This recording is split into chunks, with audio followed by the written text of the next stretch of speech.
Good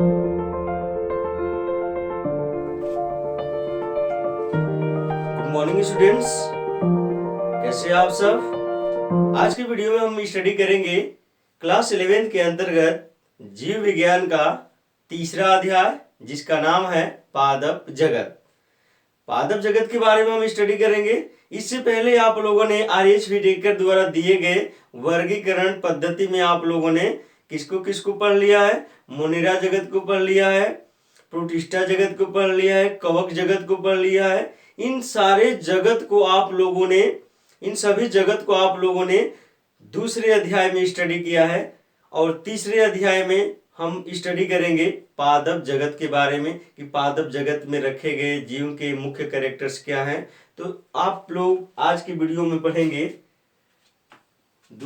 तीसरा अध्याय, लेकिन जगत कौन सा है? चौथा। जगत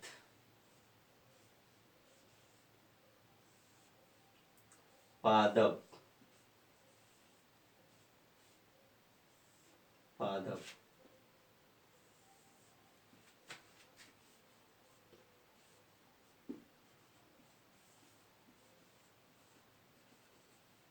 किंगडम प्लांटी। तो ये चौथा जगत है स्टूडेंट्स। लेकिन अध्याय की बात किया जाए, एनसीईआरटी पैटर्न में जो क्लास 11 का जो अध्याय है, यह तीसरा अध्याय है। तो ये अध्याय आप लोग पढ़ रहे हैं लेसन थर्ड। क्लास 11 का जो लेसन है कौन सा है स्टूडेंट्स? थर्ड है, पादप जगत या जगत पादप, किंगडम प्लांटी। याद रखेंगे आप लोगों को हमने वर्गीकरण के समय, वर्गीकरण आर.एच. व्हिटेकर द्वारा दिए गए वर्गीकरण के समय ही आपको बताए थे इनके लक्षण। क्या क्या बताए थे कि पादप जगत में रखे गए जीव क्या थे? यूकैरियोटिक कोशिका वाले थे। यूकैरियोटिक कोशिका वाले थे। सभी जीव क्या थे? यूकैरियोटिक थे। यूकैरियोटिक कोशिका वाले थे। कोशिका। तो आपको बता दें कि यूकैरियोटिक कोशिका जीव का मतलब क्या होता है? यूकैरियोटिक जीव लिख सकते हैं, यूकैरियोटिक जीव। तो यूकैरियोटिक जीव का मतलब क्या होता है कि ऐसे जीव जिनका जो कोशिका होता है, जिनका कोशिका होता है, उनकी जो मध्य में केंद्रक होता है, वो केंद्रक एक आवरण से घिरा होता है। अर्थात कह सकते हैं उसका डीएनए एक आवरण से घिरा होता है, जिसको केंद्रक आवरण कहते हैं। और जिनमें केंद्रक आवरण पाया जाता है, जिन कोशिकाओं में केंद्रक आवरण पाया जाता है, उन्हें सत्य केंद्रक कहते हैं। और उस कोशिका को यूकैरियोटिक कोशिका कहते हैं, और उस जीव को यूकैरियोटिक जीव कहते हैं। तो क्लियर हो गया यूकैरियोटिक जीव क्या है? ऐसे जीव जिनमें यूकैरियोटिक कोशिकाएं पाई जाती हैं, अर्थात सत्य केंद्रक उनमें पाया जाता है, यूकैरियोटिक जीव कहलाते हैं। तो ये यूकैरियोटिक जीव है। दूसरा कैरेक्टर आप लोगों को, हम मुख्य कैरेक्टर की बात करें, दूसरा कैरेक्टर बताया दी पादप जगत का। दूसरा कैरेक्टर था कि ये बहुकोशिक होते हैं। ये बहुकोशिकीय होते हैं। बहुकोशिकीय, मल्टीसेलुलर होते हैं, अर्थात इनका शारीरिक संगठन जो होता है स्टूडेंट्स, वह दो या दो से अधिक कोशिकाओं से निर्मित होता है। इनका जो पादप जगत में रखे गए जो जीव होते हैं, इनका जो शारीरिक संगठन होता है, दो से अधिक कोशिकाओं से निर्मित होता है। कुछ अपवाद भी है, जैसे कुछ पादप जगत से रिलेटेड होते हैं थैलोफाइडा के मेंबर अपवाद में जो एक कोश की होते हैं, जैसे क्लैमाइडोमोनास, इस पादप जगत का अपवाद माना जाता है, लेकिन उनको अलग रखा गया है। तो आप लोगों ने देखा कि ये यूकैरियोटिक होते हैं, बहुकोशिकीय होते हैं। और तीसरा मुख्य कैरेक्टर था स्टूडेंट्स कि ये जो जीव होते हैं स्वपोषी होते हैं। ये इसको सब जीवों से अलग करता है, इनका यह कैरेक्टर कि ये जीव स्वपोषी होते हैं, अपना भोजन स्वयं बनाते हैं। क्योंकि इसमें क्या पाया जाता है? क्लोरोफिल पाया जाता है। ये याद रखेंगे।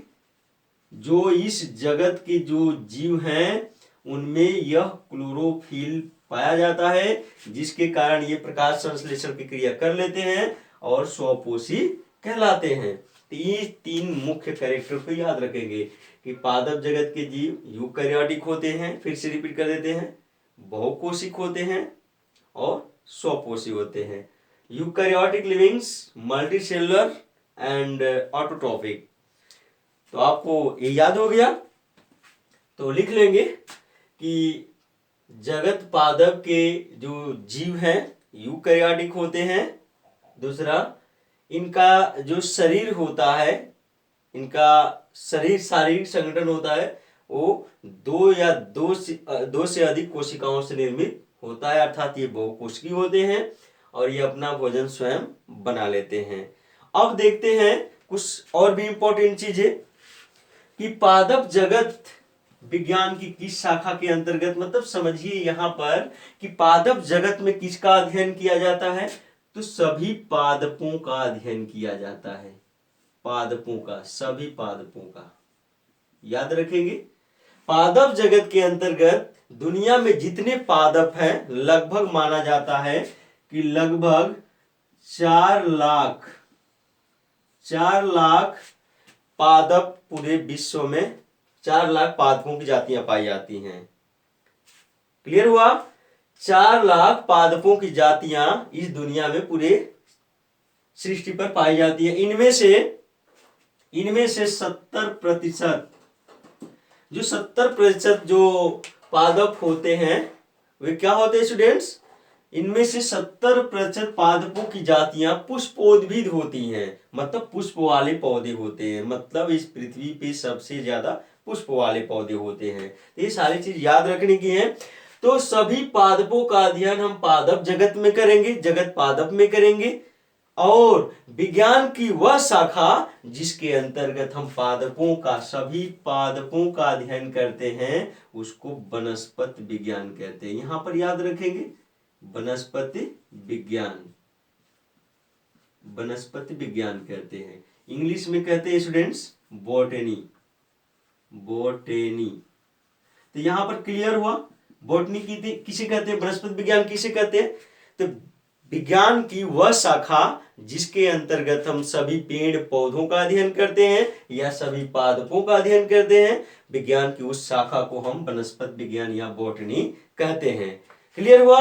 अब देखते हैं कि वनस्पति विज्ञान अर्थात बॉटनी के जो जनक है कौन है। तो यहां पर लिख लेंगे कि फादर ऑफ बॉटनी या वनस्पति विज्ञान के जनक, वनस्पति विज्ञान के जनक याद रखेंगे। वनस्पति विज्ञान के जनक कौन है स्टूडेंट्स? थियोफ्रेस्टस।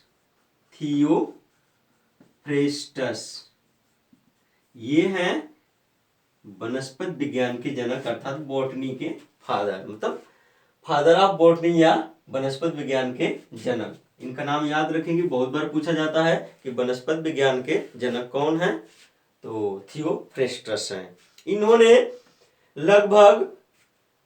लगभग अपने अध्ययन में 400 पादपों की जातियों का अध्ययन किया था। 400 से 500, मैक्सिमम 500 और मिनिमम 400 पौधों की या पादपों की जातियों का अध्ययन किया था।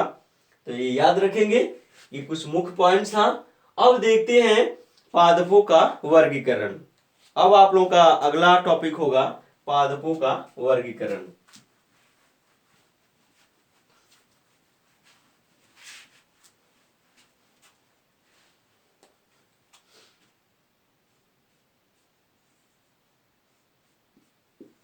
पादपों का मतलब पौधे होते हैं, पादपों का वर्गीकरण।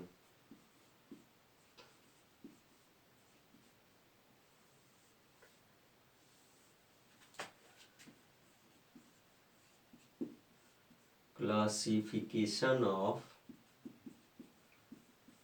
प्लांट।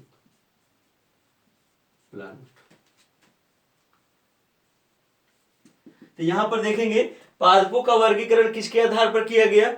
उनके विकास के क्रम के आधार पर किया गया, अर्थात सबसे निम्न पौधा कौन है, उससे विकसित पौधा कौन है, फिर उससे विकसित पौधा कौन है और सबसे विकसित पौधा कौन है, उस आधार पर पौधों का वर्गीकरण किया गया है। तो यहाँ पर देखेंगे स्टूडेंट्स पादपों के वर्गीकरण के लिए उनका विकास का क्रम ही रखा गया है, जिसमें देखेंगे आप लोग कि पादपों के वर्गीकरण में आप नोट कर सकते हैं कि लगभग सभी पौधों को, सभी पादपों को 5 समूहों में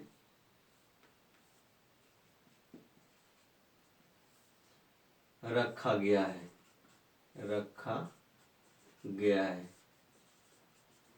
तो देखेंगे कौन कौन से 5 समूह है। पहला है, देखेंगे स्टूडेंट्स 5 समूह कौन कौन है पादप जगत के। पहला है थैलोफाइटा,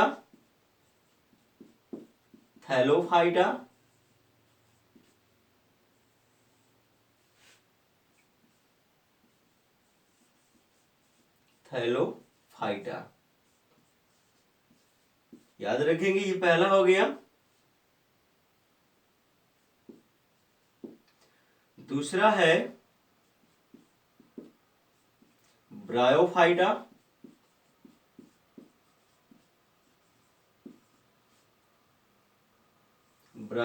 है।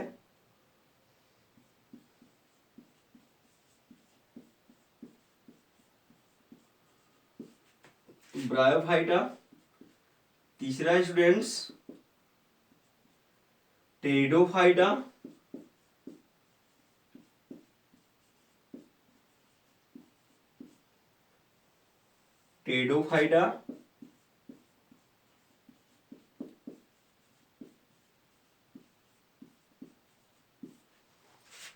चौथा है अनावृत बीजी,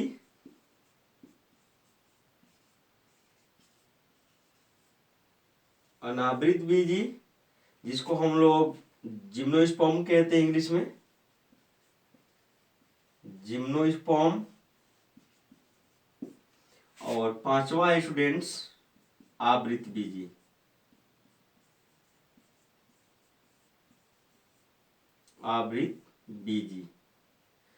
इसको कहते हैं एंजियोस्पर्म।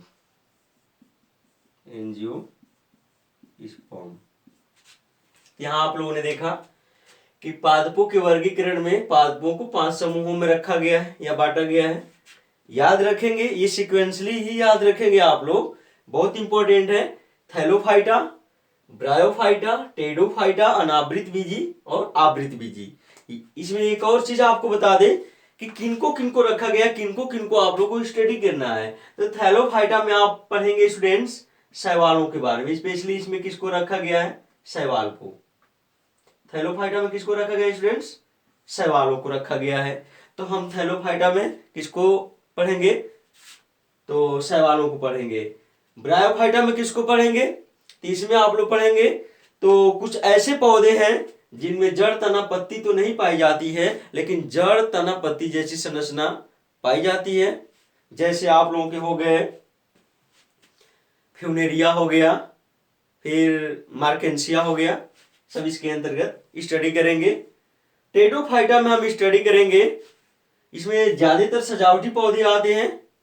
और आवृत बीजी में, अनावृत बीजी में पढ़ेंगे स्टूडेंट्स, लिख देते हैं आप लोगों के सामने। इसमें पढ़ेंगे किनके किनके बारे में, तो फ्यूनेरिया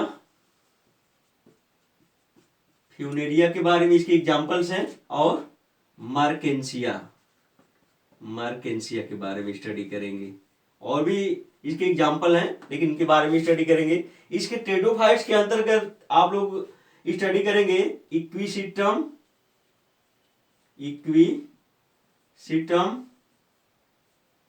और फर्न के बारे में स्टडी करेंगे। फर्न के बारे में लाइकोपोडियम भी इसी का एग्जांपल है। अनावृत बीजी में आप लोग साइकस पाइनस को स्टडी करेंगे, साइकस को और साइकस, पाइनस, नीटम और भी हैं। और आवृत बीजी में आप स्टडी करेंगे वे पौधे जो जिनमें पुष्प आते हैं। दुनिया के जितने भी पुष्प वाले पौधे हैं सब आवृत बीजी में आते हैं। तो याद रखेंगे आवृत बीजी पौधों में जैसे आ जाएंगे आम, अमरूद, गुड़हल, etc ढेर सारे हैं। तो आप लोग एक एक करके सभी याद रखेंगे। थैलोफाइटा में शैवालों को स्टडी करेंगे, ब्रायोफाइटा में फ्यूनेरिया मार्केंसिया, टेडोफाइटा में इक्विसिटम ऑफ फॉर्न, अनावृत बीजी में साइकस फाइनस, आवृत बीजी में पुष्पोद्भिद पौधे आते हैं। इसमें एक और चीज याद रखेंगे, यहाँ पर ये जो पौधे देख रहे हैं कौन कौन, थैलोफाइटा, ब्रायोफाइटा और टेडोफाइटा, इनमें पुष्प नहीं बनते हैं। इनकी खासियत है कि इनमें पुष्प नहीं बनते हैं, इनमें पुष्प नहीं बनते हैं, नहीं बनते हैं, इंपॉर्टेंट है। और याद रखेंगे जिन पौधों में पुष्प नहीं बनते हैं उनको कहा जाता है अपुष्पोद्भिद, अपुष्पोद्भिद पौधे, अपुष्पोद्भिद पौधे। ऐसे पौधे जिनमें पुष्प नहीं बनते हैं उनको अपुष्पोद्भिद पौधे कहते हैं, क्रिप्टोगैम्स कहते हैं, क्रिप्टोगैम्स,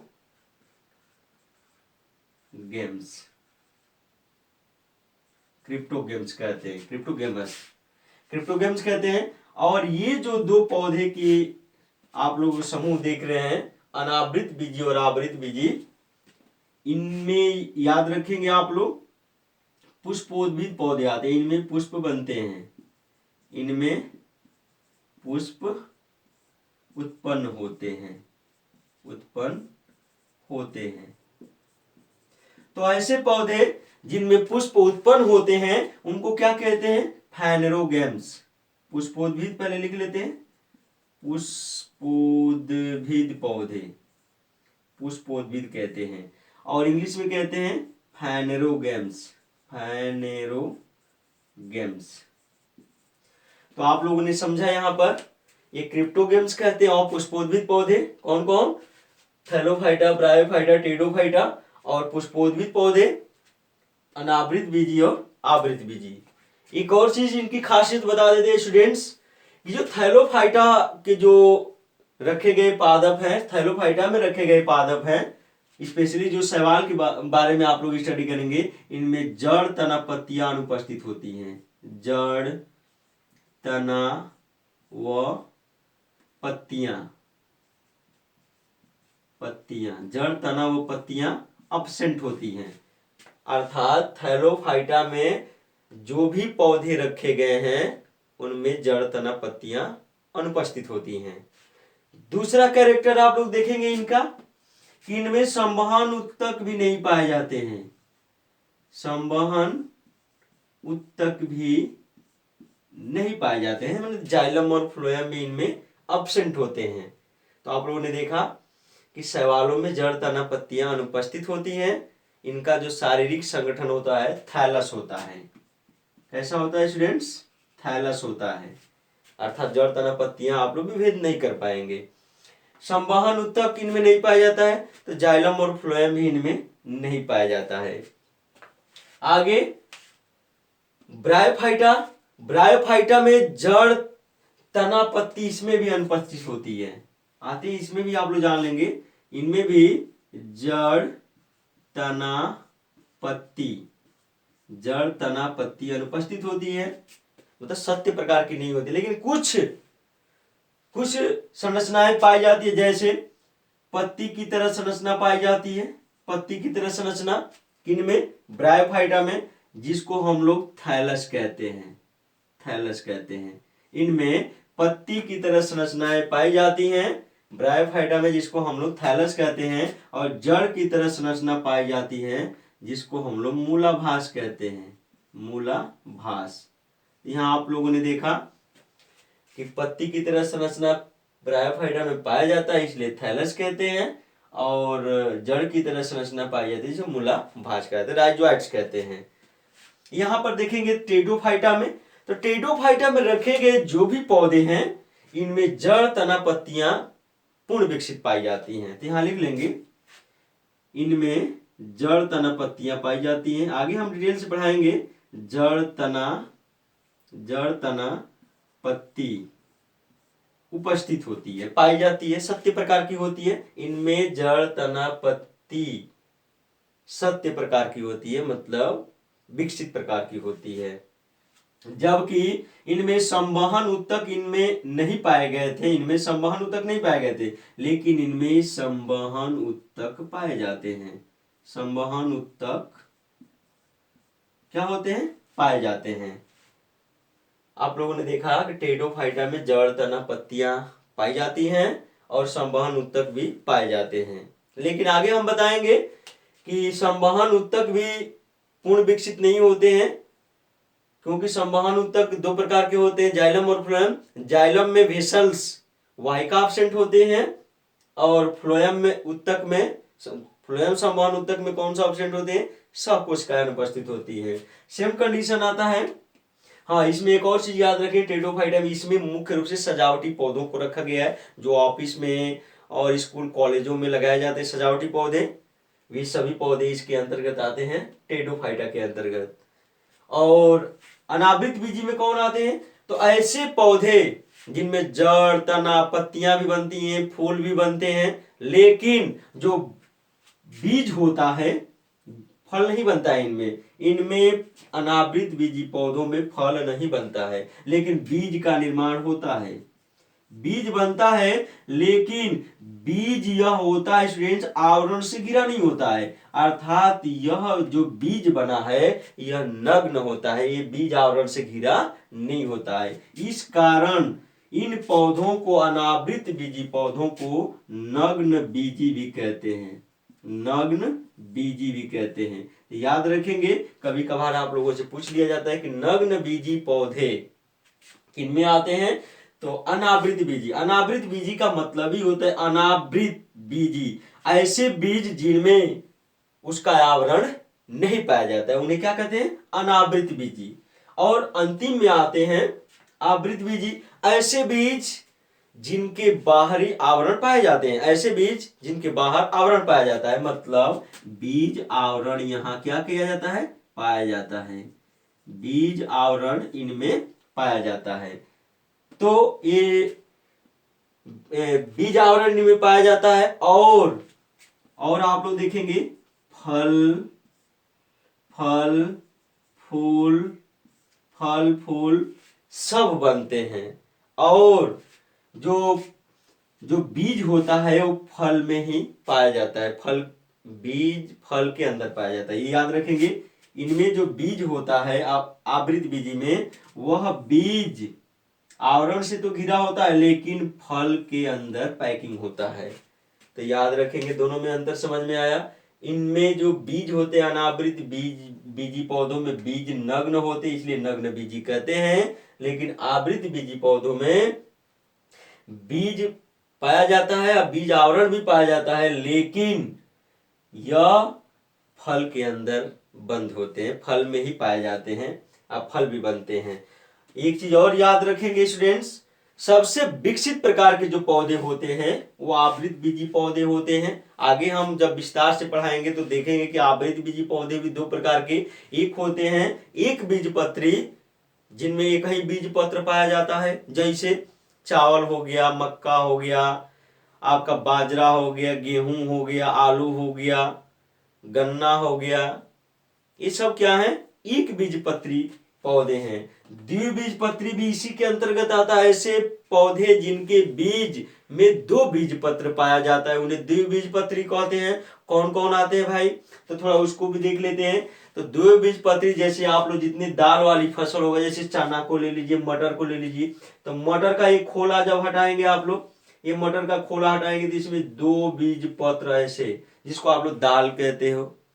यह जो बीज पत्र होता है आप लोग देख रहे हैं, इसी के आधार पर आवृत बीजी पौधे दो प्रकार के, एक बीजपत्री और दो बीजपत्री। तो दुनिया में जितने पौधे होंगे जिनके बीज में दो बीज पत्र पाया जाए, द्विबीजपत्री। जैसे जितने दाल वाली फसलें आ जाएंगी, जैसे उड़द, मूंग, अरहर, चना, मटर, सूरजमुखी आपके आ जाएंगे। इसके सिवा ये सरसों हो गया, और नीम हो गया, जामुन हो गया, ये शीशम हो गया, सब द्विबीजपत्री पौधे हैं। तो याद रखेंगे स्टूडेंट्स। तो पौधों के वर्गीकरण में आप लोगों ने कुछ कैरेक्टर्स को देखा। अब इसमें हम एक एक करके स्टडी करेंगे कि थैलोफाइटा क्या होते हैं, ब्रायोफाइटा क्या होते हैं, टेडोफाइटा क्या होते हैं, अनावृत बीजी पौधे क्या होते हैं, आवृत बीजी पौधे क्या होते हैं। तो एक एक करके हम लोग विस्तार से पढ़ेंगे। तो यहाँ से स्टडी अब शुरू कर देते हैं विस्तार से। सबसे पहला आएगा थैलोफाइटा। तो हम स्टडी करेंगे स्टूडेंट्स किसके बारे में। तो पहला जो संघ आया है डिवीजन, वो है क्या है, तो थैलोफाइटा। इसमें आप लोग पहला लिख सकते हैं थैलोफाइटा।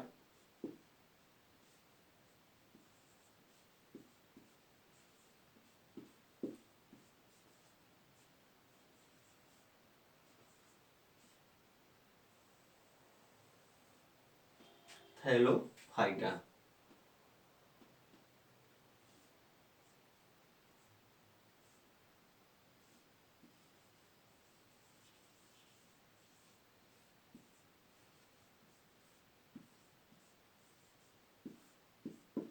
देखेंगे थैलोफाइटा के बारे में।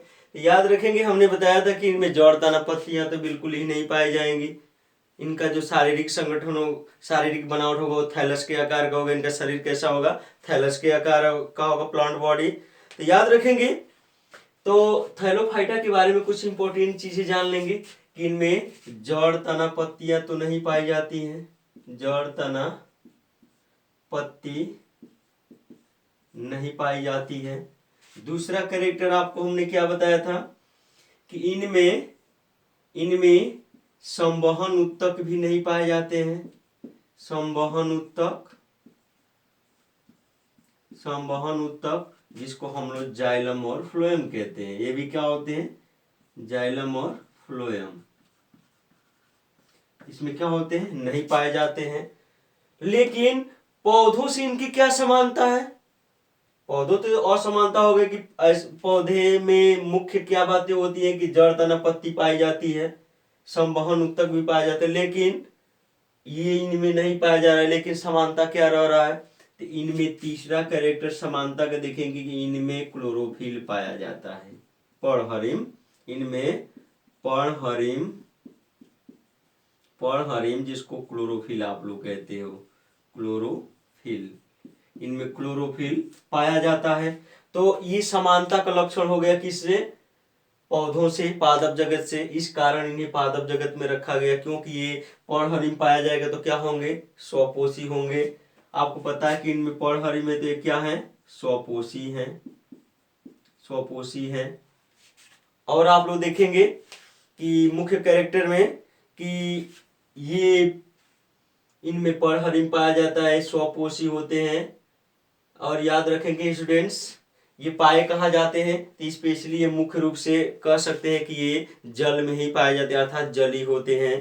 तो ये रहा कुछ किसके बारे में, थैलोफाइटा के बारे में। हाँ, और कुछ मुख्य चीजें आप लोग नोट कर लेंगे इसमें कि थैलोफाइटा होता है, इसमें मुख्य रूप से किसको रखा गया है स्टूडेंट, तो शैवालों को रखा गया है, शैवाल को रखा गया है, मुख्य रूप से शैवाल को रखा गया है। जितने भी शैवाल हैं वो सब किस में आते हैं, थैलोफाइटा में आते हैं। अब यहाँ पर शैवालों के कैरेक्टर को पढ़ेंगे। तो शैवाल, याद रखेंगे शैवाल की बात हो रही है यहाँ पे। विज्ञान की वह शाखा जिसके अंतर्गत हम शैवालों का अध्ययन करते हैं। ये भी क्वेश्चन बार बार पूछा जाता है। विज्ञान की वह शाखा जिसके अंतर्गत शैवालों का अध्ययन किया जाता है, एल्गी का। इसको इंग्लिश में क्या कहते हैं, एल्गी कहते हैं। विज्ञान की वह शाखा जिसके अंतर्गत शैवालों का अध्ययन किया जाता है उसको कहते हैं शैवाल विज्ञान कहते हैं। शैवाल विज्ञान इंग्लिश में कहा जाता है फाइकोलॉजी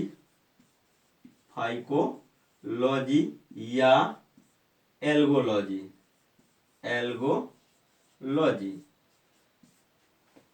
तो आप लोगों ने देखा विज्ञान की वह शाखा जिसके अंतर्गत शैवालों का अध्ययन किया जाता है उसको शैवाल विज्ञान या फाइकोलॉजी या एल्गोलॉजी कहते हैं।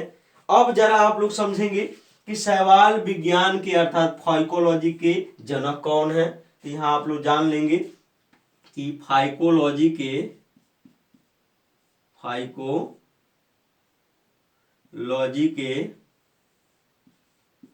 जनक अर्थात शैवाल विज्ञान के जनक कौन है।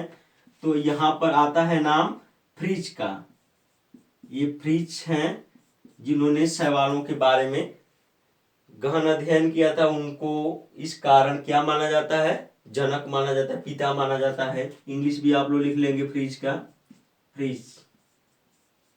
ये क्या है, शैवाल विज्ञान के जनक है, एल्गोलॉजी या फाइकोलॉजी के जनक है।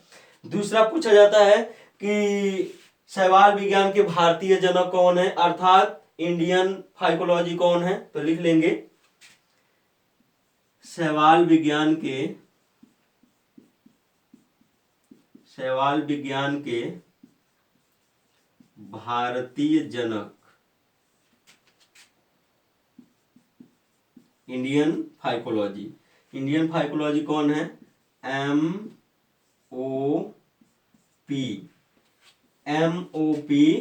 आयंगर।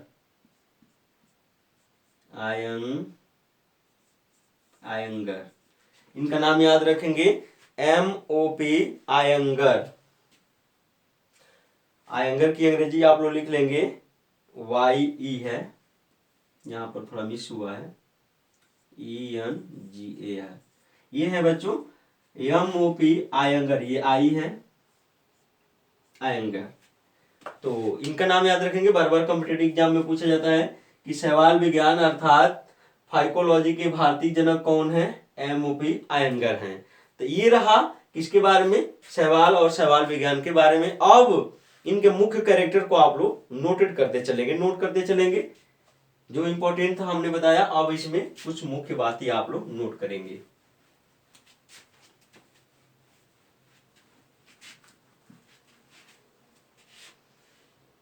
लिखेंगे शैवाल पर्णहरिम युक्त,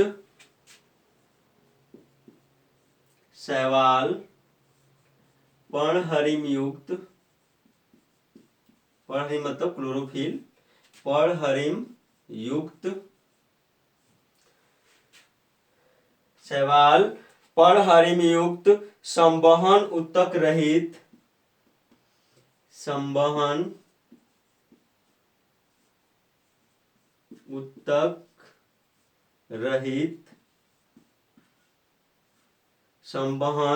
उत्तक रहित स्वपोषी सरल पादप हैं, स्वपोषी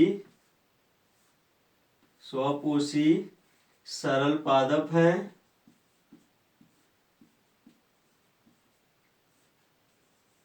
स्वपोषी सरल पादप हैं। तो आप लोगों ने देखा कि शैवाल पर्णहरिम युक्त मतलब पर्णहरिम पाया जाता है, संवहन उत्तक रहित मतलब संवहन उत्तक नहीं पाया जाता है, स्वपोषी मतलब अपना भोजन स्वयं बनाने वाले, सरल मतलब साधारण पादप हैं।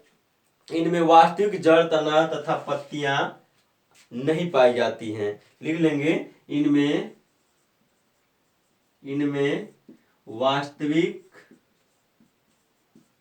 वास्तविक जड़, तना तथा पत्तियां, जड़, तना तथा पत्तियां अनुपस्थित होती हैं या नहीं पाई जाती हैं, अनुपस्थित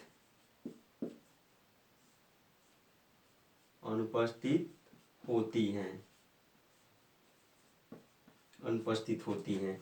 तो आप लोगों ने देखा कि ये जो शैवाल होते हैं क्या होते हैं स्टूडेंट्स, पर्णहरिम युक्त संवहन युक्तक रहित स्वपोषी सरल पादप हैं। इनमें वास्तविक जड़, तना तथा पत्तियां क्या होती हैं, अब्सेंट होती हैं, नहीं पाई जाती हैं। शैवालों का अध्ययन एल्गोलॉजी या फाइकोलॉजी के अंतर्गत किया जाता है।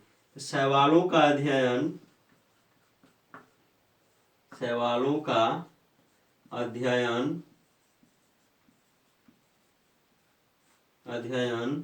विज्ञान की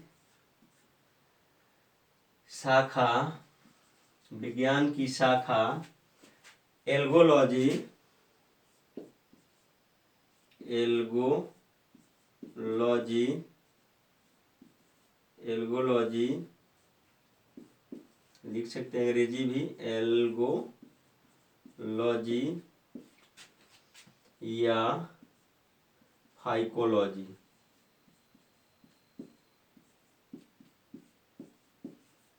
फाइकोलॉजी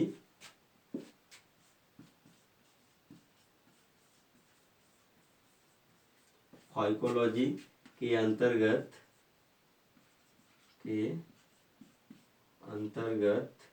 किया जाता है, किया जाता है। तो आप लोगों ने देखा यहाँ पर स्टूडेंट्स कि सवालों का अध्ययन विज्ञान की शाखा एल्गोलॉजी या फाइकोलॉजी के अंतर्गत किया जाता है। जनक हमने आपको बता दिया है, इनके जनक कौन है, फ्रिश हैं। इंडियन जनक कौन है, एमओपी आयंगर हैं। तो ये क्लियर हुआ। अब आप लोग सामान्य लक्षण को इसमें नोट करेंगे। इनके थैलोफाइटा में रखे गए जो जीव है, जो शैवाल है, उनके सामान्य लक्षण हेडिंग डालेंगे, सामान्य लक्षण, शैवालों के सामान्य लक्षण, सामान्य लक्षण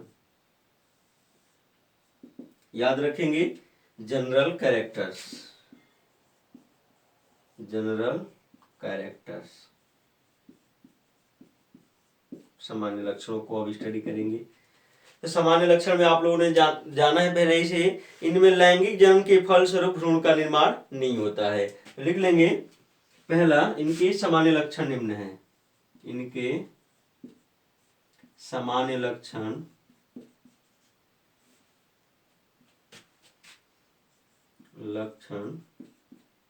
निम्न है,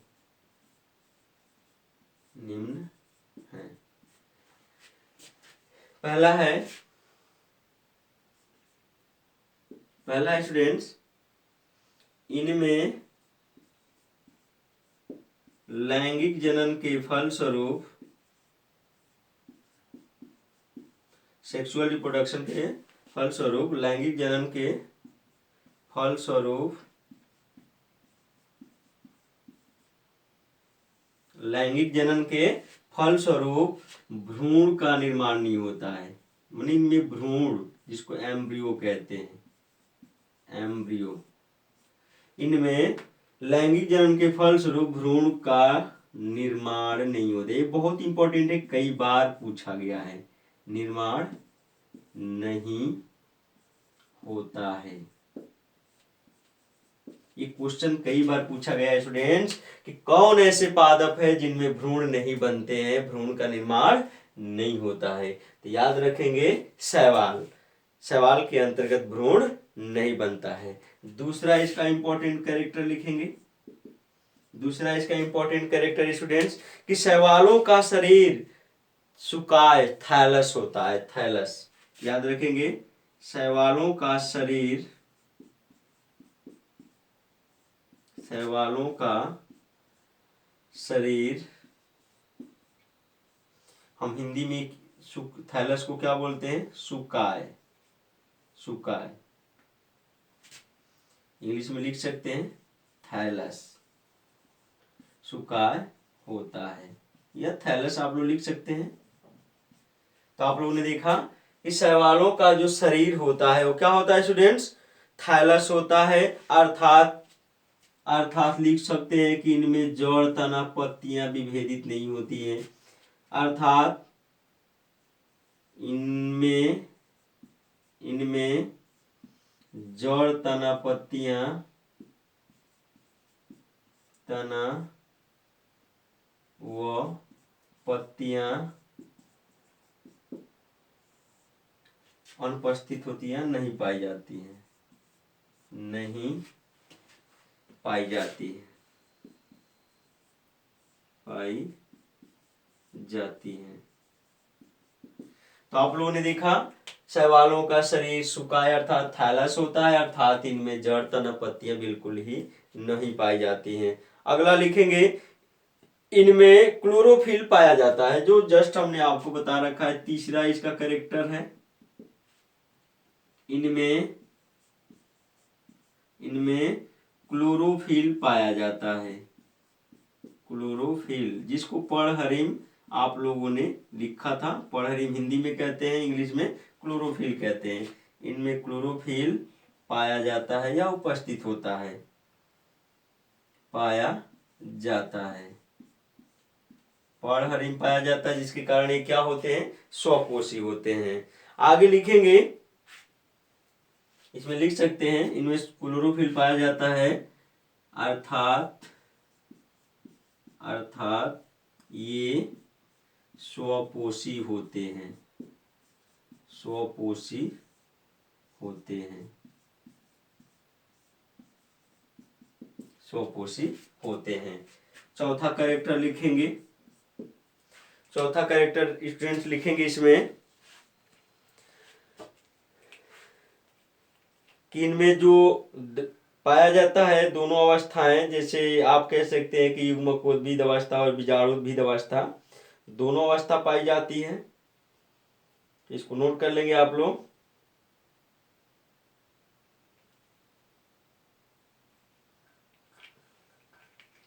लिखेंगे आप लोग चौथे कैरेक्टर में कि शैवालों में युग्मकोद्भिद एवं बीजाणुद्भिद अवस्था स्वतंत्र होती है। शैवालों में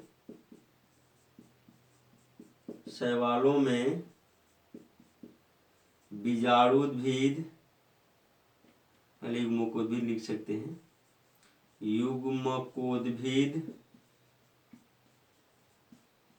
युग्मकोद्भिद जिसको हम लोग गेमिटोफाइट कहते हैं, गेमिटोफाइट, हिंदी अंग्रेजी दोनों साथ साथ लेते चलेंगे, आपको आगे काम आएगा। शैवालों में युग्मकोद्भिद तथा बीजाणुद्भिद अवस्था, बीजाणुद्भिद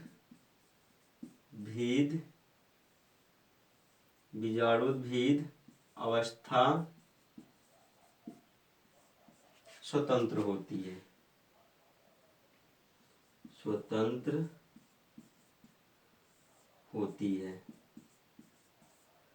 एक दूसरे पर आश्रित नहीं होती है। तो यहाँ पर आप लोगों ने देखा कि शैवालों में युग्मकोद्भिद तथा बीजाणुद्भिद अवस्था क्या होती है, स्वतंत्र होती है, अर्थात ये एक दूसरे पर आश्रित नहीं होते। लिख सकते हैं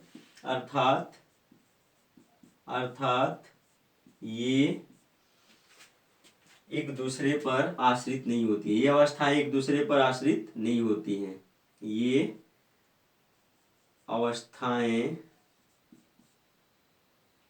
अवस्थाएं एक दूसरे पर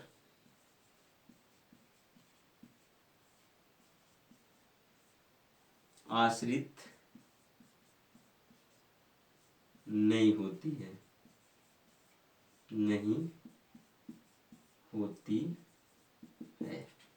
आप लोगों ने देखा यहाँ पर कि युग्मकोद्भिद अवस्था और बीजाणुद्भिद अवस्था अलग अलग होती है, स्वतंत्र भी होती है। इसमें और भी एक चीज खास बात है कि इसमें मुख्य शैवालों में युग्मकोद्भिद अवस्था प्रमुख होती है। लिख सकते हैं शैवालों में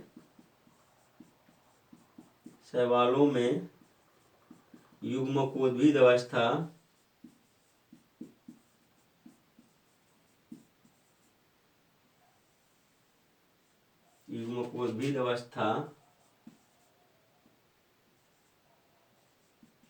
अवस्था प्रमुख होती है, तो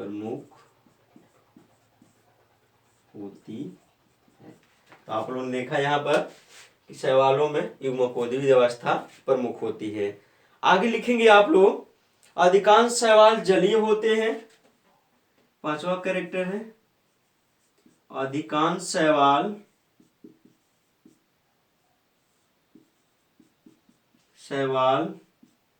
जलीय होते हैं, मतलब जल में ही पाए जाते हैं, जलीय होते हैं। अधिकांश शैवाल स्टूडेंट्स क्या होते हैं, जलीय होते हैं। आगे शैवाल प्रकाश संश्लेषण की क्रिया करते हैं अर्थात स्वपोषी होते हैं। हमने बता रखा है यहाँ पर कि शैवालों में क्लोरोफिल पाया जाता है, जिसके कारण ये क्या होते हैं, स्वपोषी होते हैं, प्रकाश संश्लेषण की क्रिया करते हैं। यहाँ पर लिख सकते हैं स्वपोषी होते हैं एवं प्रकाश संश्लेषण करते हैं, प्रकाश संश्लेषण, प्रकाश संश्लेषण करते हैं। प्रकाश संश्लेषण करेंगे तो क्या कहलाएंगे, स्वपोषी कहलाएंगे। तो ये रहा स्टूडेंट्स थैलोफाइटा का कह सकते हैं कि सामान्य लक्षण और थैलोफाइटा के बारे में, शैवालों के बारे में कुछ मुख्य जानकारी। आगे हम वास स्थानों के बारे में पढ़ेंगे, लेकिन इस वीडियो को आज यहीं तक रहने देते हैं। हम वास स्थान के बारे में अगले वीडियो से स्टार्ट करेंगे, अगले भाग से स्टार्ट करेंगे। तो थैलोफाइटा अर्थात पादप जगत का जो फर्स्ट पार्ट है इसमें यहीं तक रहने देते हैं और आप लोगों से कुछ क्वेश्चन पूछते हैं जिसका जवाब आप कमेंट बॉक्स में देना न भूलेंगे। सबसे पहला क्वेश्चन है कि पादप जगत विज्ञान की किस शाखा के अंतर्गत किया जाता है। पादप जगत में पादपों का अध्ययन विज्ञान की किस शाखा के अंतर्गत किया जाता है। दूसरा क्वेश्चन पूछ रहे हैं आप लोगों से कि जो शैवाल होते हैं, शैवालों का अध्ययन एल्गोलॉजी के अंतर्गत, शैवाल विज्ञान के अंतर्गत करते हैं। शैवाल विज्ञान अर्थात एल्गोलॉजी या फाइकोलॉजी के जनक कौन है। एल्गोलॉजी या फाइकोलॉजी के जनक कौन है। और तीसरा क्वेश्चन है स्टूडेंट्स कि जो शैवाल होते हैं इनका शरीर कैसा होता है, शैवालों का शरीर कैसा होता है। ये तीनों क्वेश्चनों का आंसर कमेंट बॉक्स में देना ना भूलें। और यह वीडियो आपको पसंद आए तो लाइक शेयर भी करना ना भूलें। जुड़े रहें एशियन ऑनलाइन क्लासेस के साथ। धन्यवाद।